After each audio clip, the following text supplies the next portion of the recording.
नमस्कार, आप सभी का एक बार फिर से स्वागत है हमारे चैनल भक्ति ज्ञान में। आप सभी को नवरात्र के 8वें दिन की हार्दिक शुभकामनाएं। आइए नवरात्र के 8वें दिन सुनते हैं मां महागौरी की कथा। देवी भगवती के 8वें शक्ति स्वरूप को माता महागौरी के नाम से जाना जाता है। मां महागौरी के पूजन का विशेष दिन नवरात्रि का 8वां दिन होता है, जिसे महाअष्टमी भी कहते हैं। इस दिन संपूर्ण विधि से माता महागौरी का ध्यान और पूजा करने से भक्तों का कल्याण होता है और इनकी कृपा से कई असंभव कार्य संभव होने लगते हैं। दोस्तों, मां महागौरी का स्वरूप बहुत ही गौरवर्ण और दिव्य माना गया है। मां के गौरवर्ण को शंख, चंद्र और कंद के फूल के समान माना गया है। माता महागौरी का वाहन वृषभ है। माता महागौरी को वृषारूढ़ा भी कहा जाता है। मां पार्वती की 4 भुजाएं हैं। इनके एक दाहिने हाथ में त्रिशूल है और दूसरा दाहिना हाथ अभय मुद्रा में है। मां ने बाएं हाथ में डमरू धारण किया हुआ है और एक अन्य बायां हाथ वर मुद्रा में है। इस स्वरूप में मां बहुत ही शांत प्रतीत होती हैं। माता महागौरी पूर्णतः श्वेत वस्त्र और आभूषण धारण करती हैं, इसलिए इनका एक नाम श्वेतांबर धरा भी है। अब मैं आपको सुनाती हूँ माता महागौरी की उत्पत्ति की कथा। पुराणों से पता चलता है कि अपने बाल्यकाल से ही माँ पार्वती मन ही मन भगवान शिव को अपना पति मान चुकी थी। भगवान शिव से विवाह करने के लिए माँ पार्वती ने कई वर्षों तक कठोर व्रत और तपस्या की, जिससे उनका पूरा शरीर श्याम वर्णी अर्थात काला हो गया। और फिर एक ऐसा समय आया जब भगवान शिव माँ पार्वती की कठिन तपस्या से प्रसन्न हो गए और उन्हें पत्नी रूप में स्वीकार कर लिया। इस तरह माँ पार्वती की अपने मनपसंद वर को पाने की तपस्या पूरी हुई। इसके बाद माँ ने जाकर गंगा जल से स्नान किया और स्वयं को शुद्ध किया।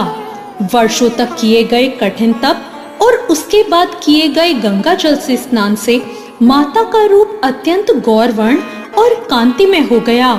माँ की आभा एक शंख और चंद्र के समान श्वेत हो गई और इसलिए उनके अति गौरवर्ण के कारण उन्हें देवी महागौरी के नाम से जाना जाने लगा।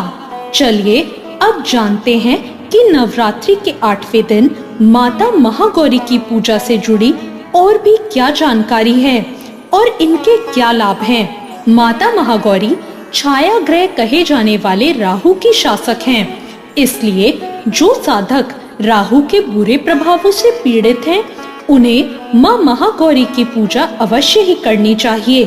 इससे उन्हें राहु दोष से होने वाली बाधा से मुक्ति मिलती है। महाअष्टमी के दिन विवाहित महिलाएं अपने सौभाग्य की रक्षा के लिए देवी माँ को चुनरी जरूर चढ़ाएं। महाअष्टमी के दिन बहुत से घरों में कन्या पूजन किया जाता है। कन्याओं को साक्षात माँ दुर्गा का रूप माना जाता है, इसलिए इस दिन कन्याओं को घर बुलाकर उन्हें हलवा, पूड़ी, खीर, चने आदि का भोजन करवाने से माँ आदिशक्ति सारे दुखों को दूर कर सुख का आशीर्वाद देती हैं। अब मैं आपको बताती हूँ माता महागौरी की पूजा विधि। माता महागौरी की पूजा के लिए सुबह जल्दी उठकर स्नान करें और साफ, खासकर सफेद रंग के वस्त्र पहने। पूजा स्थल को साफ करें और गंगा जल छिड़ककर उसे शुद्ध कर लें। माँ महागौरी की मूर्ति या चित्र को स्थापित करें। माँ का ध्यान करें और उन्हें गंगा जल से स्नान कराएं। माँ महागौरी को सफेद वस्त्र, रोली, कुमकुम, अक्षत, धूप और नारियल की मिठाई अर्पित करें। माता को भोग में हलवा, पूड़ी, चना, नारियल और विभिन्न प्रकार के फल चढ़ाएं। माँ के मंत्रों का जाप करें और माँ की कथा सुनकर आरती करें। कन्या पूजन करें। अष्टमी के दिन 9 कन्याओं को देवी का रूप मानकर भोजन कराएं और उन्हें उपहार और दक्षिणा देकर विदा करें। पूजा के अंत में दुर्गा चालीसा या दुर्गा सप्तशती का पाठ करना भी बहुत शुभ माना जाता है। माता महागौरी को प्रसन्न करने से सुख, सौभाग्य और धन ऐश्वर्य की प्राप्ति होती है। ये पूजा समस्त पापों का नाश करती है और हमारी मनोकामनाएं पूर्ण करती हैं। 8वें दिन की पूजा से समर्पित जीवन साथी भी मिलता है। माता महागौरी का ध्यान करने से साधकों में सात्विक विचारों की वृद्धि होती है और उनका चंचल मन एकाग्र होता है। माता की आराधना से उनके भक्तों के कष्टों का नाश होता है और माता की कृपा से वो संपन्न होकर अपना जीवन व्यतीत करते हैं।